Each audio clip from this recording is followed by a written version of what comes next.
Hey there, welcome to Daily Gem with Famous Pulling, where we equip believers to reign in life. And today, in today's episode, we'll be talking about love. What is love? Of course, we all have an idea of love here and there, but what really is love? Is any attraction the same as love? Is just having feelings for somebody the same as love? Is love only doing good things, or could there be love in correction and discipline? So what is love? In general, we know that there are four types of love, like people say. Storge, which is like empathy, or the parental love, what we see from father to a child. We have the filial, which is like brotherly love and friendship. We have the eros, which is the romantic love, which is seen between a husband and a wife. And we have the greatest of all love, the love above all loves. In fact, this love feeds the other love. It is unconditional love, which is agape, God's kind of love. In the Bible, it said that God is love. Let's read that together in the book of 1 John chapter 4. 1 John 4:16 said, "And we have known and believed the love that God has for us. God is love, and he who abides in love abides in God, and God in him."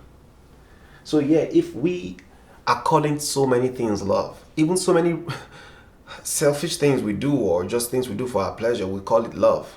But the Bible is teaching us something else here. It says God is love. If God is love, it means we should be careful the things that we tag as love, because whatever we tag as love, we are saying that is the identity of God. But what are we here today to do? We're here to talk about what is this true love. When we say God is love, what does this mean? God's love is unconditional. God is personified as this unconditional care and value towards others to make them be their best.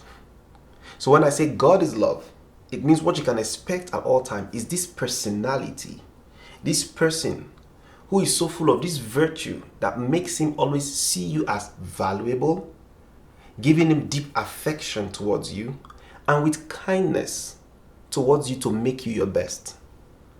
So love is the virtue of God that helps us to see others in their true value, and it provokes affection towards them and is expressed with kindness to help people become their best self. So if I don't value people, that is not love. You have to value people for who they are as God's image and likeness. And then that's followed by an affection, which is a general one. We all know, oh, I love this person because of the affection, which is good. From the value leads to an affection, and it provokes that kindness. You are willing to do whatever it takes to see that person become their best.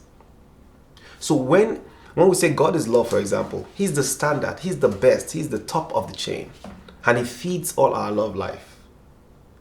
And when is God's love manifested toward us? We can see God's love manifested towards us in the person of Jesus. Jesus is God's love manifested towards us. Let's see the book of Romans 5. Romans 5 verse 8 says, "But God demonstrates his own love toward us, in that while we were still sinners, Christ died for us." God demonstrated his own love towards us, in that while you and I were sinners, unqualified to be in his presence or to have anything concerned with him, he said he sent Christ to die for us. Why is he giving Christ to die for us? Because he wants us to be our best.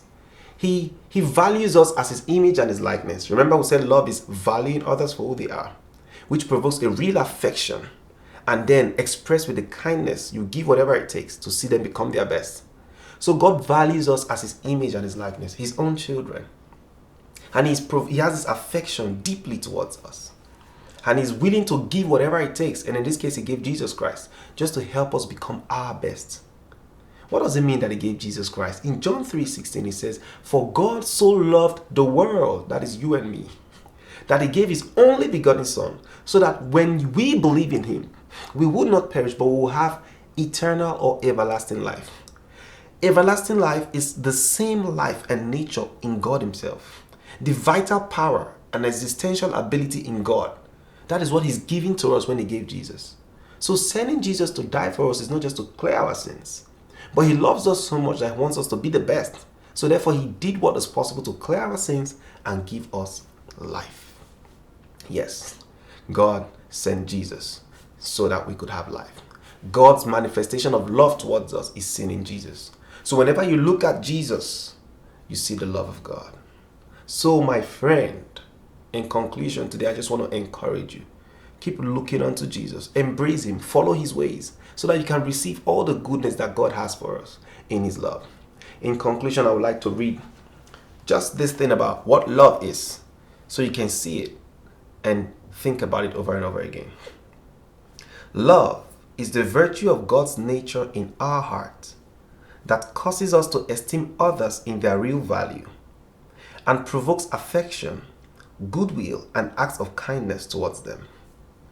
It is expressed with deep affections, good desires, thoughts, words, and actions done to see the other person at his or her best.